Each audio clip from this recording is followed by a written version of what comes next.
الحمدللہ رب العالمین، الصلاۃ والسلام علی سید الانبیاء والمرسلین۔ محترم سامعین، خانقاہ بیت السالکین کی طرف سے السلام علیکم ورحمۃ اللہ وبرکاتہ۔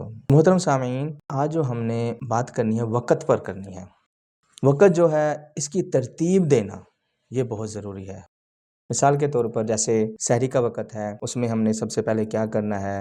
تہجد نماز پڑھنی ہے، قرآن پاک پڑھنا ہے، اور پھر اسی طرح سحری ہے، پھر سحری سے پہلے نفل ادا کریں، اور اس کے ساتھ ہم پھر سحری ہے، اسی طرح پھر ہم نے افطاری تک کا جو ہمارا وقت ہے وہ ہم نے کس طرح گزارنا ہے۔ دفتر ہیں، دفتری کام ہیں، کچھ بھائی ہمارے فیکٹریوں میں جاتے ہیں، یہ سارے جو ہیں ہم اپنے اوقات کو جو ہے وہ مد نظر رکھیں۔ اسی طرح جن بھائیوں کی اپنی صنعت کار جو ہیں، اپنے بھائی جن کی اپنی صنعت ہیں، وہ اپنے وقت کو ترتیب دے لیں، اور اپنے جو بھائی صنعت کار ہیں اس میں جو ملازمین ہیں ان کا وقت جو ہے وہ رمضان شریف میں ہم نے کیسے رکھنا ہے۔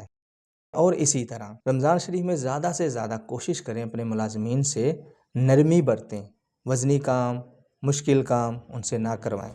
رسول اللہ صلی اللہ علیہ وآلہ وسلم نے فرمایا، جس کا مفہوم ہے جو شخص رمضان کے مہینے میں اپنے غلام کے بوجھ کو ہلکا کر دے تو اللہ تعالیٰ اس کی مغفرت فرما دیتا ہے اور اسے آگ سے آزادی عطا فرما دیتا ہے۔ تو اس سے پتہ چلتا ہے کہ رمضان کے علاوہ بھی عام طور پر بھی ہم اپنے ملازمین کا جو برتاؤ ہے وہ اچھا رکھیں۔ اور آپ اس طرح بھی کر سکتے ہیں، ہم نے کچھ ساتھی دیکھے ہیں وہ اپنا جو کام کے اوقات ہیں وہ دن میں بالکل ہی کم کر دیتے ہیں، وہ پھر تراویحوں کے بعد شروع کرتے ہیں کام، تراویحوں کے بعد کام شروع کرتے ہیں۔ اسی طرح پھر جب سحری تک وہ اپنا کام کرتے ہیں، سحری کے بعد نماز، اور نماز کے بعد قرآن پاک کی تلاوت کی، اور اس کے بعد آرام کے لیے اجازت دے دیتے ہیں، سو جاتے ہیں۔ تو یہ بھی بہت اچھا طریقہ ہے۔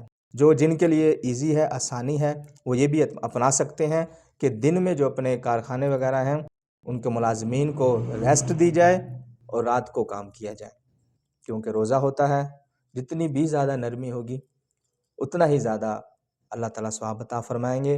اپنے ملازمین کے ساتھ نرمی کا برتاؤ رکھیں۔ اور دوسری بات، جو صاحب حیثیت لوگ ہیں وہ اپنا رمضان شریف کوشش کریں مکہ اور مدینہ شریف میں گزاریں، وہاں پر اعتکاف بیٹھیں، وہاں کی تراویحاں، سحری اور افطاری کا اپنا ہی لطف ہے، تو اس چیز کا بھی اہتمام کر سکتے ہیں جو صاحب حیثیت لوگ ہیں۔ اور اللہ تعالیٰ سے دعا ہے کہ اللہ تعالیٰ ہم سب کو رمضان کی برکتیں اور رحمتیں سمیٹنے والا بنا دے، اور پھر جس طریقے سے ہم رمضان المبارک کو گزاریں اسی طرح غیر رمضان میں بھی ہم اسی طرح رہیں۔ فی امان اللہ، السلام علیکم ورحمۃ اللہ۔